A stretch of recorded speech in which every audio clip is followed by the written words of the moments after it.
नमस्कार, EMS TV में आपका स्वागत है। मैं हूं कंचन। आई नजर डालते हैं विदेश से जुड़ी कुछ प्रमुख खबरों पर।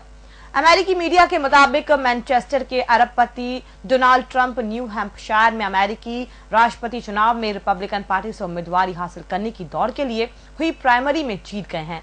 वहीं डेमोक्रेटिक पार्टी की ओर से बनी सैंडर्स ने पूर्व विदेश मंत्री हिलेरी क्लिंटन के आगे निकलते हुए जीत दर्ज की है।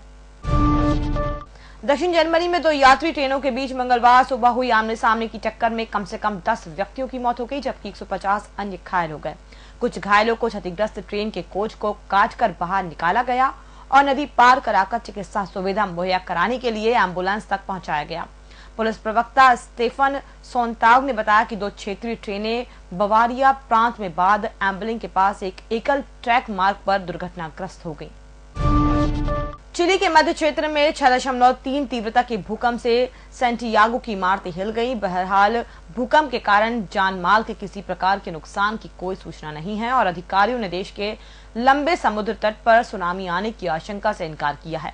यूएस जियोलॉजिकल सर्वे के अनुसार कल रात आए भूकंप का केंद्र ओवाले से 25 मील पश्चिम में था। भूकंप स्थानीय समय अनुसार रात 9:33 पर आया और इससे सैंटियागो में इमारतें हिल गईं।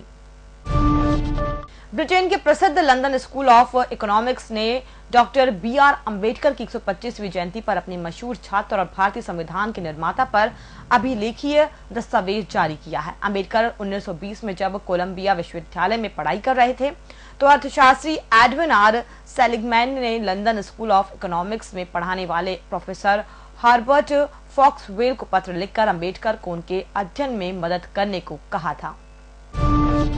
युद्धग्रस्त सीरिया के प्रतिद्वंदी सेनाओं से घिरे हुए इलाकों में 10 लाख से भी अधिक लोगों के फंसे होने का एक रिपोर्ट में दावा किया गया है। इस संबंध में संयुक्त राष्ट्र की रिपोर्ट को चुनौती देते हुए एक ताजा रिपोर्ट में ये जानकारी दी गई है। संयुक्त राष्ट्र की रिपोर्ट में घिरे हुए लोगों की संख्या इससे आधी बताई गई है। और फिलहाल इस बुलेटिन में इतना ही। और भी खबरों के लिए आप बने रहिए www.emstv.in के साथ। और इसी के साथ ही आप अपने स्मार्टफोन पर गूगल पे में जाकर EMS टीवी की ऐप भी डाउनलोड कर सकते हैं। नमस्कार।